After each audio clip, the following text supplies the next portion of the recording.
This individual has no training in copyright law. He has no education in copyright law. He does not work in copyright law, and he essentially has no business out here articulating anything about copyright law. This individual shall remain nameless, but let me characterize him a little bit so that you might know where to find his video clips, and that way you can compare them with the facts that I'm presenting in this video clip. This individual I'm speaking of is around 50 years of age, and he lives home with his mother.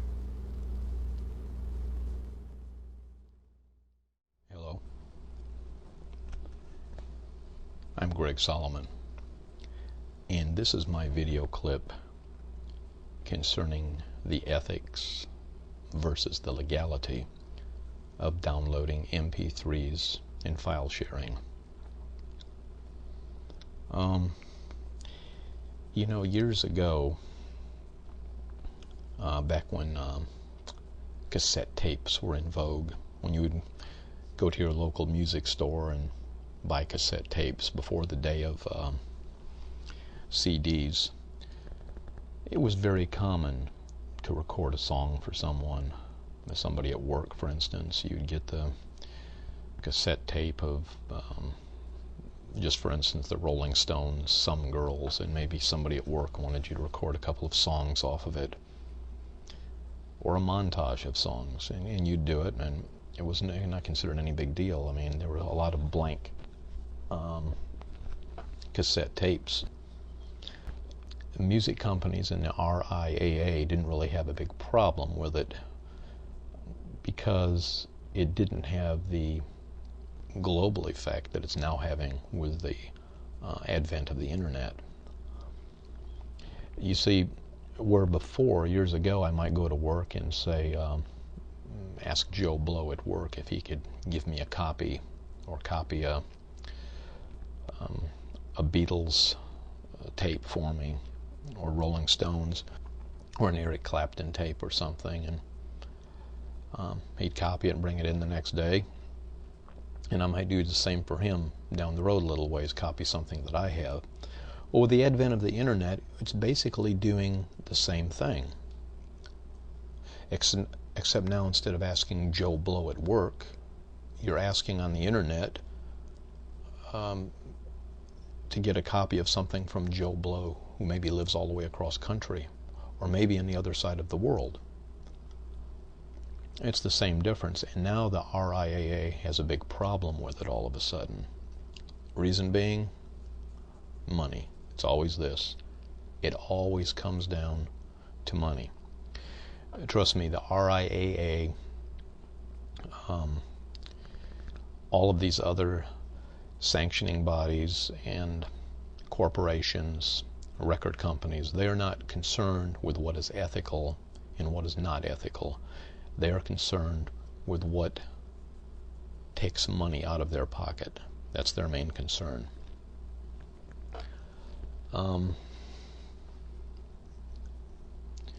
Actually, when you think about it, corporations are the greedy ones. And the individuals who are out on the internet sharing files seems to be the ones who are not so greedy. Matter of fact, the internet almost seems like one big communist community. And by communism, I don't mean socialism where the state owns everything. I mean communism in its purest form. And that's not to say that I am a communist. It's merely to say that I see a lot of sharing, unselfish. People will freely upload music, software, everything, will upload it and are very helpful with other people and are very willing to share files and music, whatever. Some of these corporations, though, multi-million-dollar corporations, and some multi-million-dollar recording artists have a big problem with it. It's as if they want to squeeze as much juice out of that grape as they can. Some bands didn't have much of a problem with it. The Grateful Dead never did. They would actually set up booths at their concerts, and people could go ahead and record as much as they wanted, and things were traded out on the internet, still are to this day. And Grateful Dead still has a big following, over 30 years and going strong. But let me talk about, as I said, the ethics versus the legality of file sharing and downloading. Now, if I go to a music store and I'm looking through the racks of CDs, and let's say I find a music CD that I really want. If I look around behind me to each side and then take this music, put it down in my shirt or in my pants and take it out the door, that is stealing. Common sense, logic would dictate that stealing. You have a tangible item here. You have deprived the store of it. They paid record company for it. You have deprived the store of it. And you've deprived the person who was going to buy it, because it's no longer there. You put it under your shirt and took your little ride home and played it in your CD player and added it to your CD collections. However, if I go out on the internet and download a file of this same CD, I'm actually not taking the file, I'm just downloading a copy of it. So I'm leaving intact what I found. As a matter of fact, if it's a BitTorrent network, not only am I leaving it intact, but with BitTorrent you actually seed the file some more so other people can download it. Nothing in a store is being touched. No tangible item is being taken. It's just merely basically doing what Joe Blow did 25 years ago when he would make a copy of a few songs on a cassette tape and bring to work for you. It's the same difference. Same thing with a piece of software.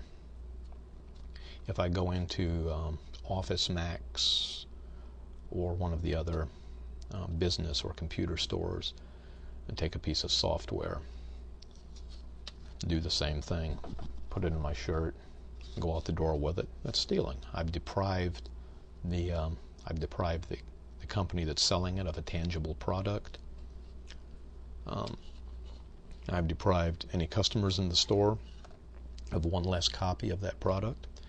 However, if a person were to go out on the internet and download a file of this exact same software, once again, he's leaving everything intact that he's found. He's merely downloading a copy of it. Nothing in a store is being touched. No one is actually being deprived of it. Let me give you a little demonstration here to show you how business law is actually structured. American business law is structured to ensure that corporations and businesses make the absolute most amount of profit. Ethics takes a second seat to it. Let me give you a very tangible example. I went to a major department store not too long ago, buy a spindle of blank CDs. I'm sure many of you have seen these spindles right here. There's usually about 50 CDs in a spindle.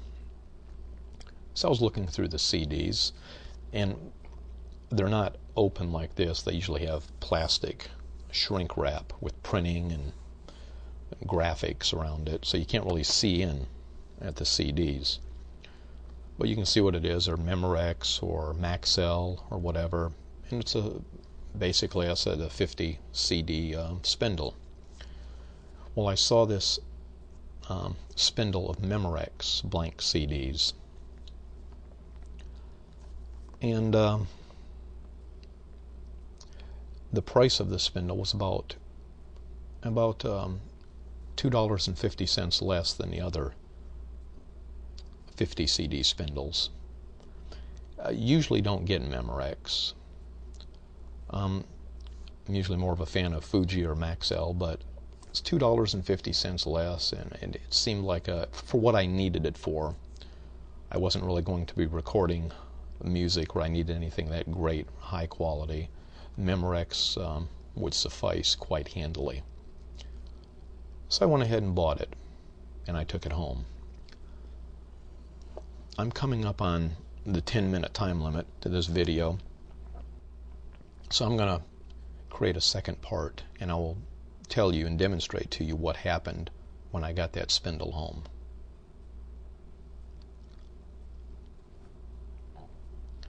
Okay, this is part 2 of my ethics and legality video clip concerning MP3s and file sharing. And when we left off in part 1, I had purchased this 50 CD spindle of CDs from Office Max. The brand name is Memorex. Took them home. Later on in the evening, when I got ready to use them, I peeled the shrink wrap off of it with all the writing, and I think it was gold colored and whatever. And as I took it all off, and what I found was a spindle that was half full of CDs, and the other half had a round piece of foam that was probably the thickness of about 25 CDs and had a little hole in the middle of it, and it was sitting down on the CDs. Now I couldn't see that with the shrink wrap on, so I opened it up and counted them. There's 25 CDs, not 50. Well, I got the shrink wrap out of the garbage and spread it down flat on the table and looked, and sure enough, in somewhat small print, there it was, 25 CDs.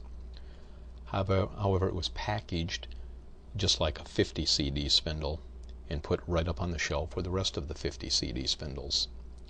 So actually, even though I paid $2.50 less for it, I ended up only getting 25 CDs, so basically I paid more than any other CD spindle on the shelf.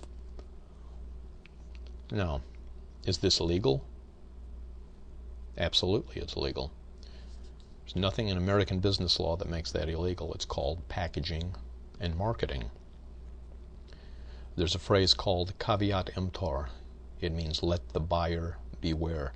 The onus of responsibility to make sure that I'm getting what I pay for is basically on me. So technically I actually failed to look at the small print and see that it said 25 CDs. So yes, it is quite legal. They did nothing illegal. However, is it ethical? Well, you tell me.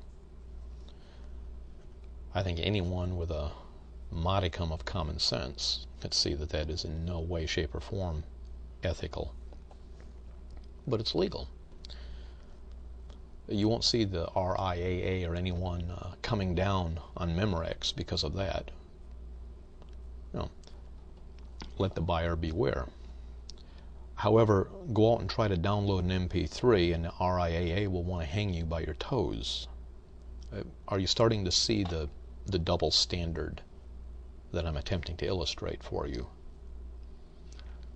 How many times have you bought something at the store, got it home and opened the box up, and the box is about 4 times as big as the item that's in it? I have a Creative webcam here, and when I bought this, it's the same deal. The box was probably 3 or 4 times bigger than the camera. I open it up, and there's just a big empty space in there, separated by a little piece of cardboard, and then the camera. So it makes it appear, when you look at it, it makes it appear as if you're getting more than what you actually are getting. And it's called packaging. It's perfectly legal. Is it ethical? Absolutely not. But it's legal. However, don't let the RIAA catch you out downloading an MP3. Again, they'll want to hang you by your feet for that. How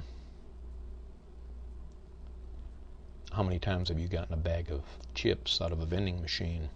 A bag of potato chips, a little bag of Lay's chips, and open the bag up and find that there's probably what looks like about a handful of chips, and the rest is just open space and air. And on the package it'll always say this package is sold by weight, not by volume, and that justifies them putting it in the larger bag. It's all packaging. And it's all legal as far as American business law is concerned, because American business law is set up to ensure that American businesses make as much of a profit margin as they can possibly make. Now,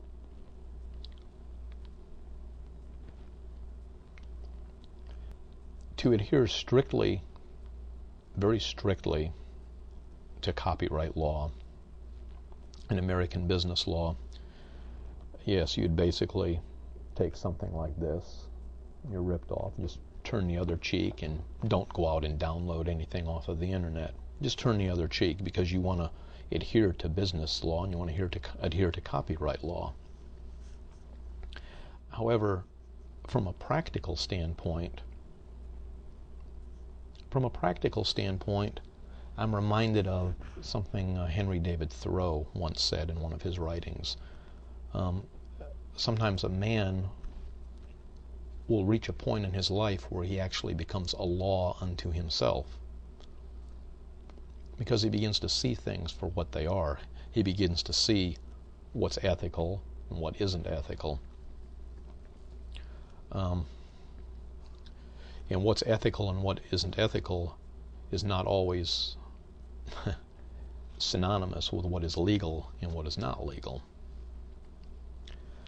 So I personally do not really have a problem with anyone out there who wants to download MP3s or download files or whatever. Especially have no problem with it if you're also in the habit of sharing those files when you download them. Now, it's different if somebody would download the file of this CD and then burn it onto a blank CD, or download a movie off of a BitTorrent tracker and burn the movie onto a DVD, and then take these CDs and DVDs and print some covers out for them and sell them out of the trunk of your car. To me, that's not ethical, as well as not being legal. But as far as downloading a file, a music file that someone has freely uploaded and freely is sharing, as far as downloading that for your own use, see no problem with it.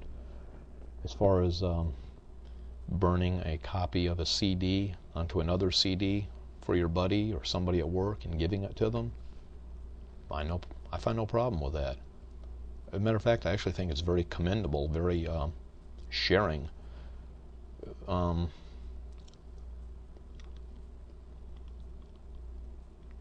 don't want to use the word magnanimous, might be a little too strong of a word to use, but I've met many people who will go out of their way in the internet community to copy things for you and send them to you for the price of a stamped self-addressed package. You mail the package to their P.O. box, and they'll, with a blank CD, and they'll burn something for you, take time out of their day to do that, and send it to you. So I look, basically, a lot of American businesses that tend to look somewhat like criminals with some of the things they do. Current gas prices is something else I could mention, but that's beyond the scope of what this video is about.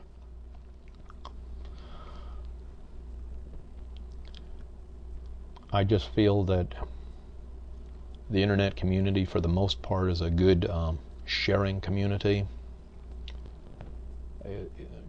devoid of a lot of the greed of American businesses. This is greed right here. That's why this was packaged like this.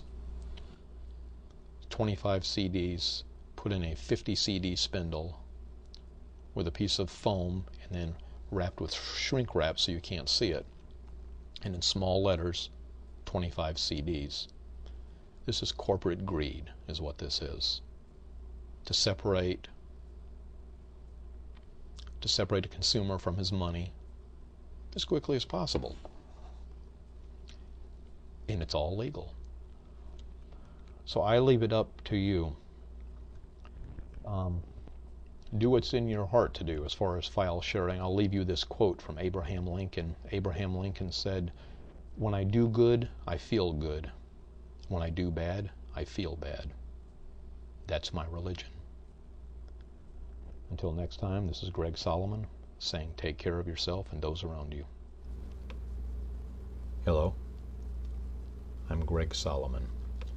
If you'll give me a few minutes of your time, I am going to articulate a very concise, common sense approach to copyright infringement as it pertains to the YouTube community.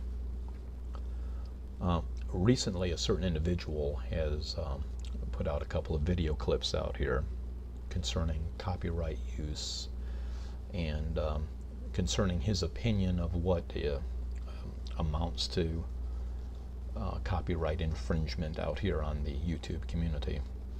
Problem is, this individual has no training in copyright law. He has no education in copyright law. He does not work in copyright law, and he essentially has no business out here articulating anything about copyright law. This individual shall remain nameless, but let me characterize him a little bit so that you might know where to find his video clips, and that way you can compare them with the facts that I'm presenting in this video clip. This individual I'm speaking of is around 50 years of age, and he lives home with his mother. He, by his own admission, has been living with his mother for approximately the past 6 years. So since he was around his early 40s. He lives with his mother under the guise of being a full-time caregiver. However, this individual has been out here on the YouTube community for only 3 months. And in that brief period of 3 months, he has watched over 8,000 video clips.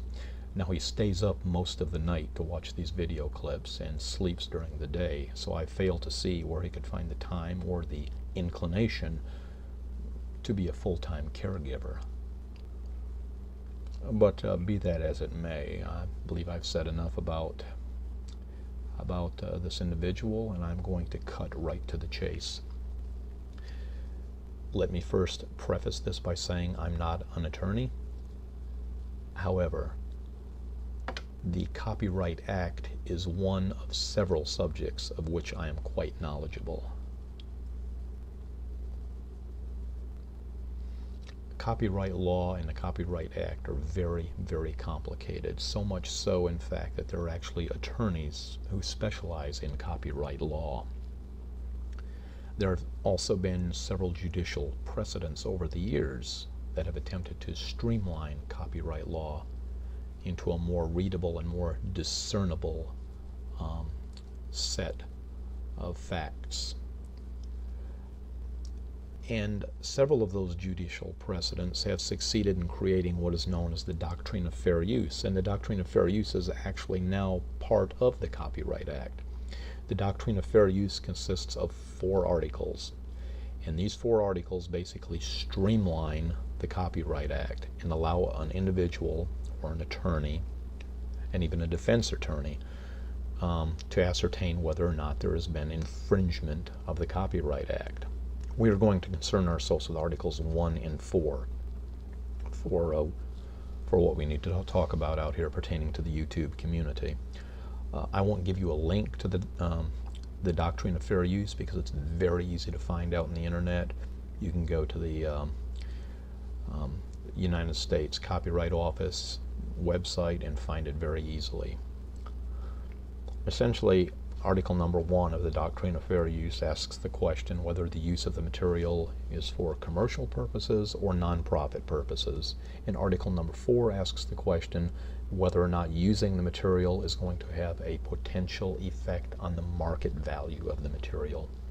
So let me give you 2 brief scenarios to illustrate what these articles point out. let's say we have an individual who downloads from the internet Led Zeppelin's complete box set. Now, is that an infringement of the copyright law? Well, we appeal to the doctrine of fair use. You can go to article number 4. Is it going to have an effect, a potential effect, on the market value of the product? Well, of course it is. And that's basically what copyright law is all about. This right here, money. If it doesn't involve taking someone's money or making money off of someone's copyright, if it doesn't involve one of those two things, essentially no illegal entity is going to come after you. So this person downloads Led Zeppelin's entire box set. Yes, he has definitely violated copyright law, and we can see it very easily in the doctrine of fair use, article number 4. It has a potential effect on the market value of the material. Now, let's say another individual goes out here on YouTube with his acoustic guitar and a webcam and takes a video clip of himself playing and singing the intro to Led Zeppelin's Stairway to Heaven. Well, now, is that an infringement of the Copyright Act? Well, we once again appeal to the doctrine of fair use. Is it for commercial or non-commercial use? Is there going to be a profit made? Is anybody going to make any money off of it? No. Fellow with the webcam and the acoustic guitar is not going to make any money picking out the intro to one of Led Zeppelin's songs. We'll look at article number 4. Does it have any effect whatsoever on the potential market value of Led Zeppelin songs? No, none whatsoever. Therefore, common sense would dictate to us that no, practically, and looking at it from a practical standpoint, there's not been a true violation of copyright law or an infringement of the Copyright Act. No legal entity, no lawyer is going to come after you for doing something like that, because none of this is involved. And you know, getting back to this individual, what I find interesting about him, he's so quick to come out here and point to other people what they should be doing and not be doing on YouTube in the way of copyright and copyright infringement. And yet, he himself, I've noticed, on a few of his video clips, is using the Paul McCartney song Another Day as an intro and a fade out to his video clips. He's also using someone else's song for some other of his video clips, as again as an intro and a fade out. He also, in one of his video blogs, where he was driving in his car with a web camera, he had just left the library and had rented a DVD and was alluding to the fact how he was going to copy it. Now, he alluded to that fact by saying to the camera, I'm not going to say what I'm going to do with this DVD, but let's just say that I'm going to be able to watch it for a long, long, long time, as much as I want. So I think what we have here is an individual who points his finger at other people and yet has 3 fingers pointing right back at himself. Sort of a case of do as I say, not as I do. I think what everyone needs to do here is step back, take a breath, go out on the internet, take a look at the doctrine of fair use, and I think you'll see that a lot of the stuff that people are wondering whether or not is a infringement of the Copyright Act, I think you'll be able to see it in a much clearer light. I mean, out here on YouTube, these are flash videos. You can't even download any of them. I know of a fellow out here who in fact was plucking his guitar and singing some other songs, some other performers' songs, and videotaping himself. And because of this individual's video clips, he got sort of scared and actually took his clips down. I'm glad to report that common sense has since prevailed, and he has put his clips back up. And he realizes now that that is in no way an infringement of the Copyright Act. And so, as I said, I think everyone needs to step back, take a breath of air, relax, look at the doctrine of fair use, and let common sense prevail. Until next time, this is Greg Solomon telling you to take care of yourself and those around you. Take care.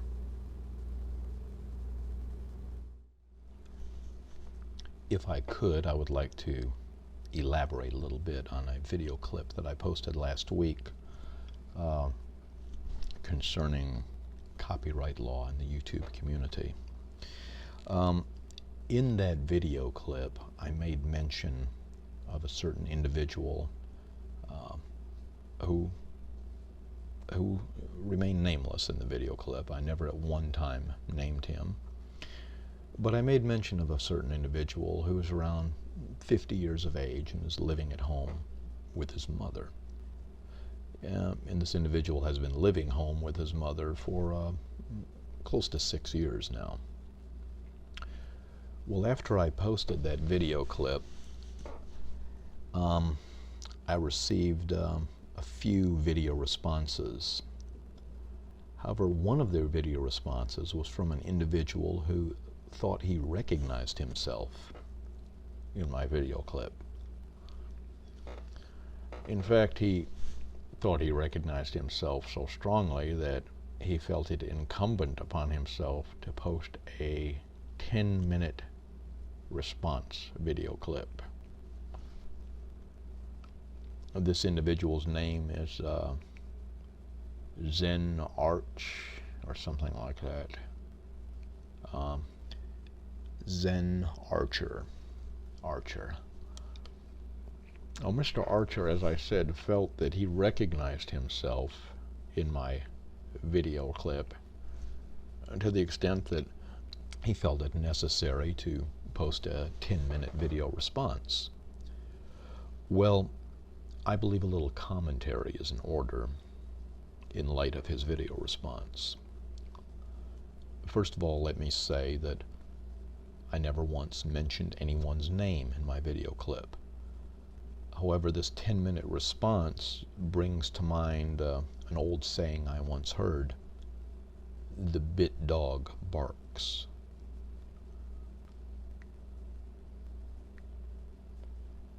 Now, let me comment a little bit on the response video clip itself.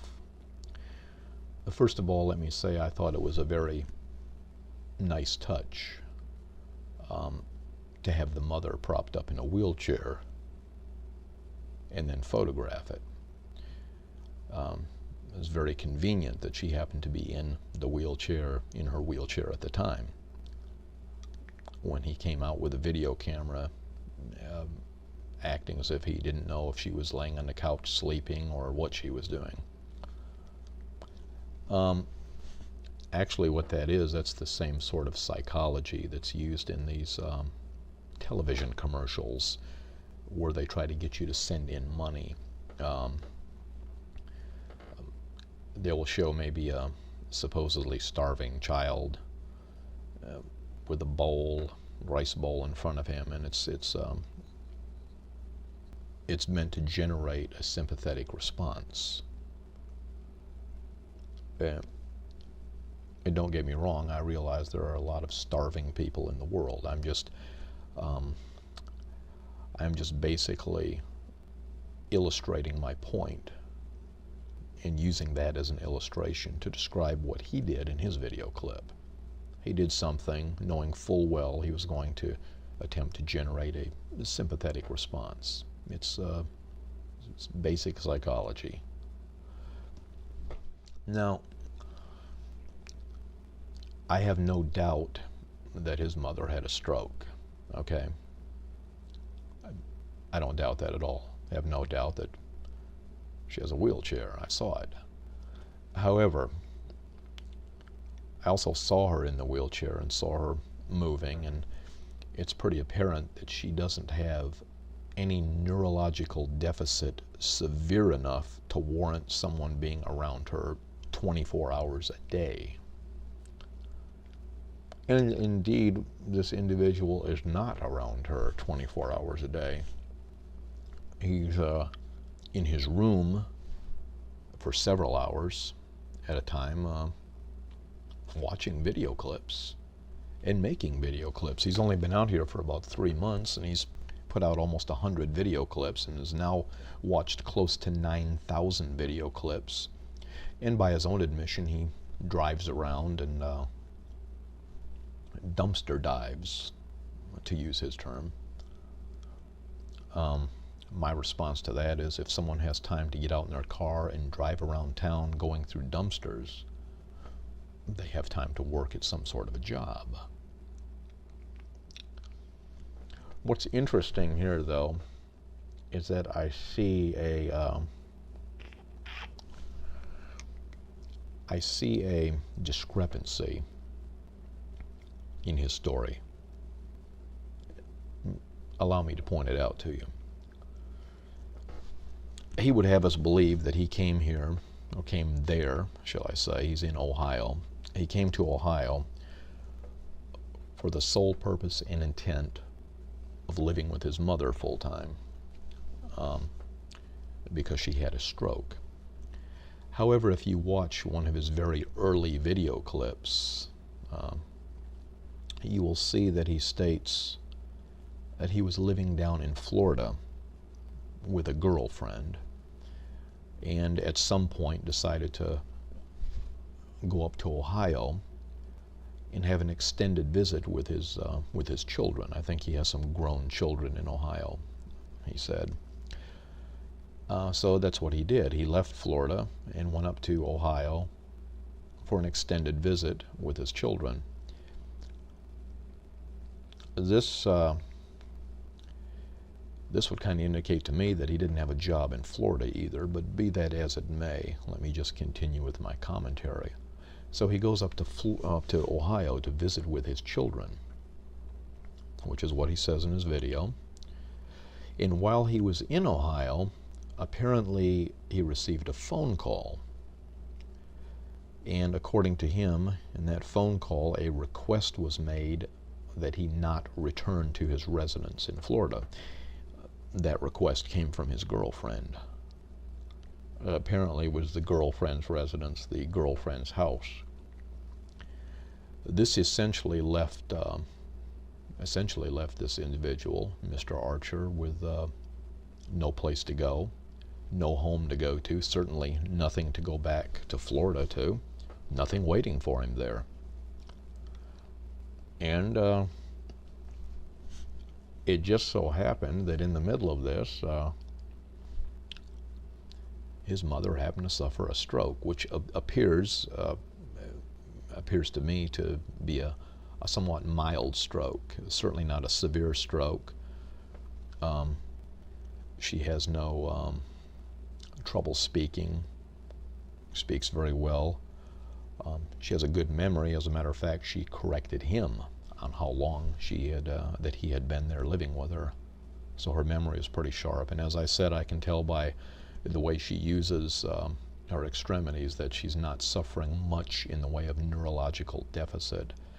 So it would be very indicative of a mild stroke. Let me just say I'm not a doctor. However, again, medicine is one of those subjects of which I'm quite knowledgeable.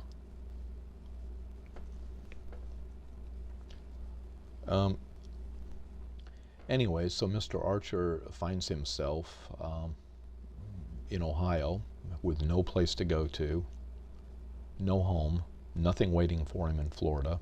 He's between a rock and a hard spot, essentially, and his mother has this stroke, and so with nothing better to do, basically, and nowhere else to go, he decided to move in and help her out during the recovery period of the stroke.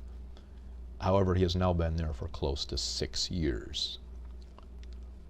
Spends a lot of his time out on the internet watching video clips.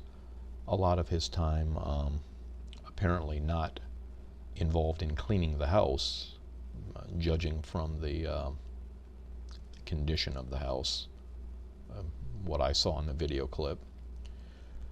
I'm coming up on the 10-minute limit to this video. Let me stop it, and I'm going to start another one, and I'll post this. Okay, And this is my second part of my response to Mr. Archer's video clip. As I said, the house seems to be in somewhat disarray from what I saw in the video. And not only is it from what I saw, but I've even heard Mr. Archer himself in an earlier video clip make mention of the fact that a lot of times the laundry piles up, or a lot of dishes pile up in the sink, etc. Well, if you are a full-time caregiver, you have no gainful employment outside of the home, there's no excuse for laundry piling up and dishes piling up. You're not taking care of 7 or 8 people there. In addition to yourself, you have one person to wash dishes after and to do laundry for, in addition to what other things need to be done around the house.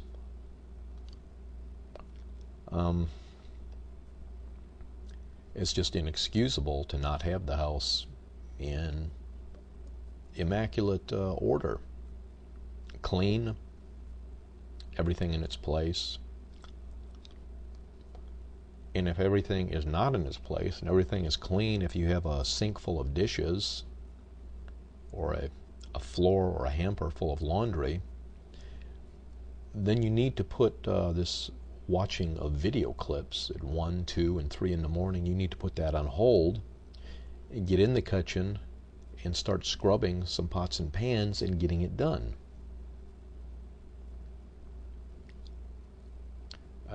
You're not doing any work, any gainful employment outside of the home. You should at least at the bare minimum be doing some work inside of the home.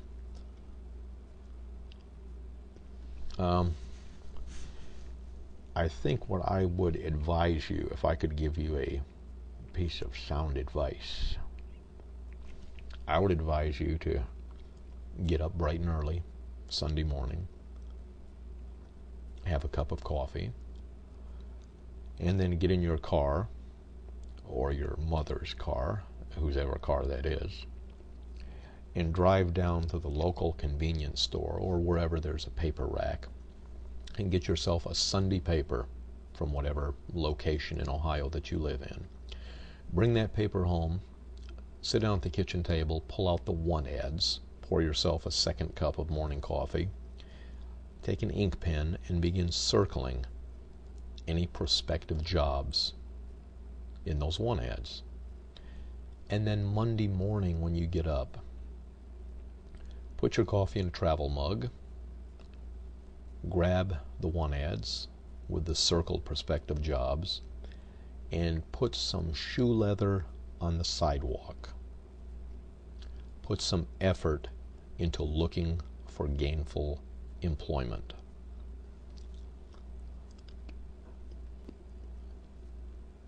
If you think you can't work part-time, if you think you can't work full-time, you can at least work part-time. You can be doing something. If you can dig in garbage cans and dig in dumpsters, drive around town doing this, and going to the library and getting tapes and DVDs.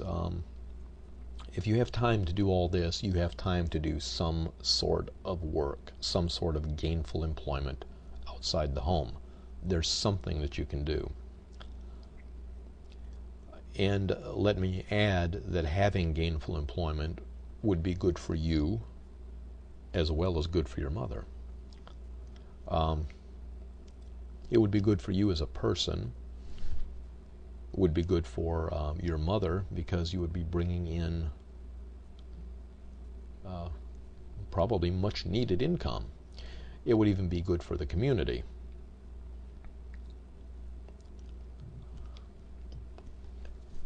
Anyway, I just felt the need to comment on Mr. Archer's video.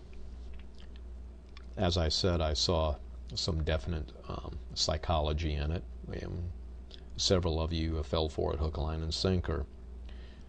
Is Mr. Archer just having his morning cigarettes and coffee and not sure what Mum is doing? Maybe she's laying down. Maybe, well, he knew full well she was sitting in a wheelchair out there, and probably made sure he was before he cranked his webcam up, and then took it out there and got her on video and asked her a few questions, kind of put her on the spot.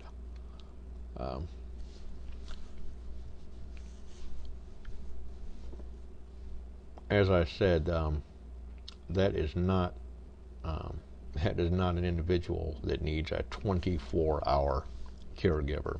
And indeed, she doesn't have a 24-hour caregiver, because there are many times when you leave the home to do this garbage dumpster diving, or whatever you call it.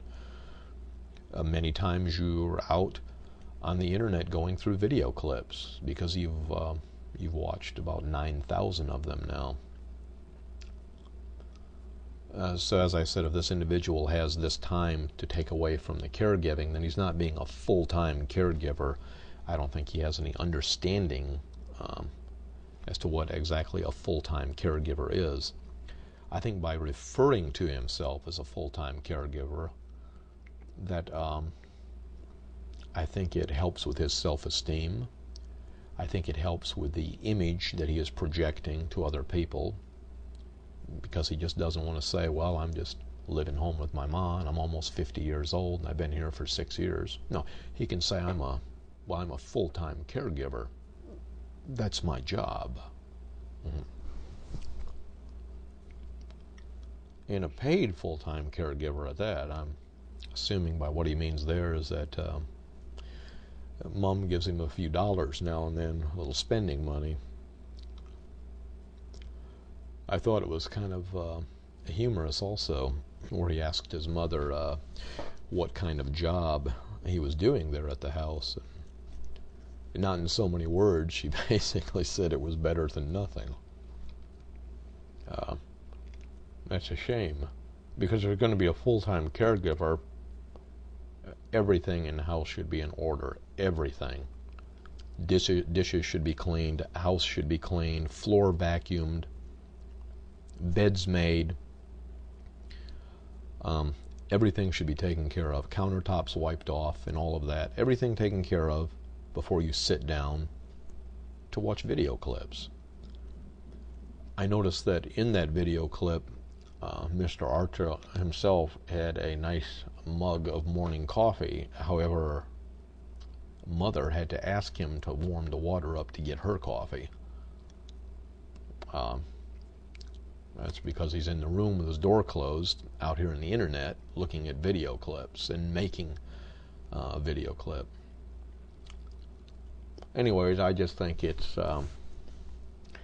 very sound advice on my part. It would be very sound action and effort on Mr. Archer's part if he would take my advice, get those one ads, put some shoe leather on the pavement Monday morning, and start looking for some gainful employment. And it would still leave you time to take care of your mother. You're not around her 24 hours now, so you can be outside the home doing some sort of work and still have time to come back and give your mother whatever care she needs and the attention that the home needs.